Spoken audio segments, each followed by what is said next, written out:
Liverpool didn't deserve to win that game today, but they could have done. And that shows the brilliance of Liverpool. It shows that if you don't kill them off, they genuinely always have a chance of beating you. They just do. There's no more about it than that. You know, we can go up and down, but genuinely, it's one of these situations where they're always in a match. And Alisson today demonstrated why he's the best goalkeeper in the world. It really should have been 2-3-0 to Palace at half-time. And then you have the Mateta shot that I don't even know how it stayed out. It's the inside of the post and comes out. And I was looking at it, and I didn't want to jinx it because I am a United fan. I don't want to see Liverpool win. But I am fair, and I am unbiased. That's just my personal way.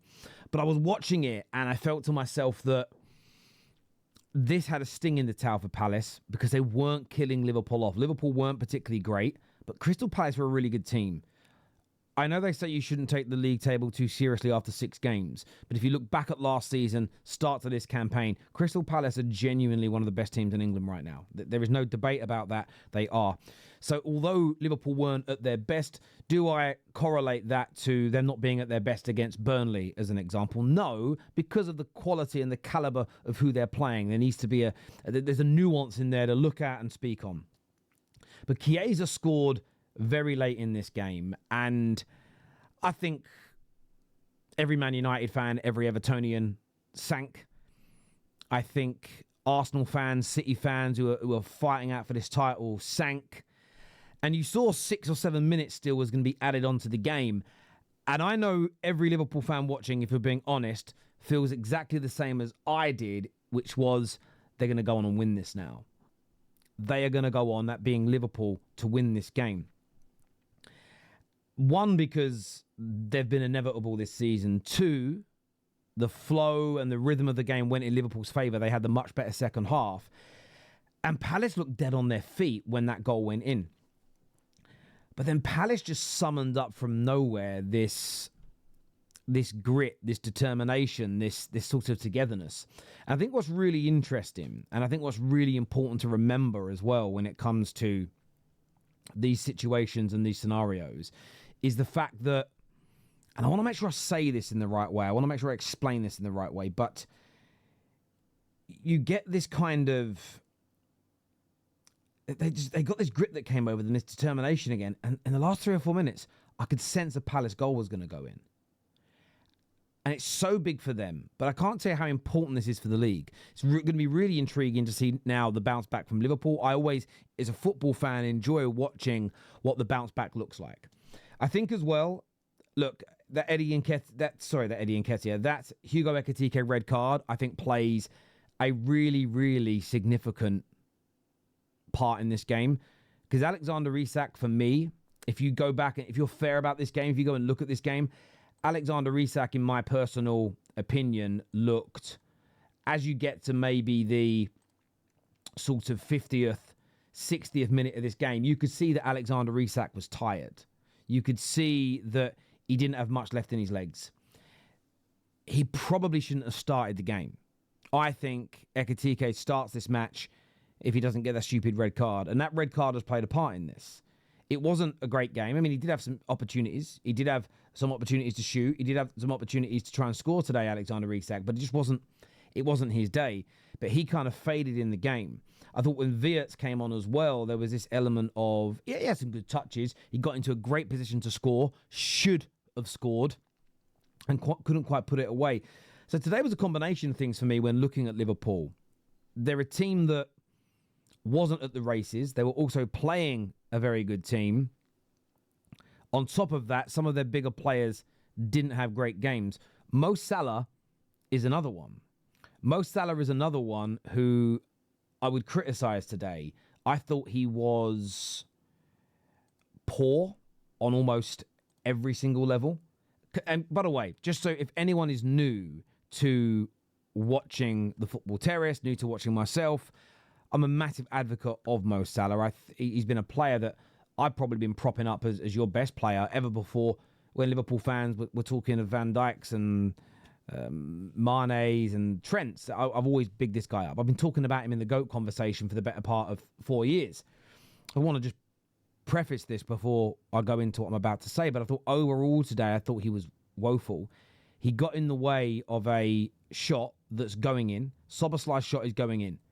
Slow-mo makes it look like Henderson would have got there. When you watch it in real time, when you watch it at full speed, the ball is almost past it. You can see where Henderson's hand is. The ball is going to fly past him and go in, but he sticks a foot out for it where it was probably offside, and it goes over the bar. And I just feel that it was one of those games today, the first half, Konate, all at sea again. All at sea again, poor in possession, not handling that counter press from, why did I forget their name? Crystal Palace too well. I thought that Alisson, as I've already mentioned, proved again today why he's the best goalkeeper in the world by a country mile.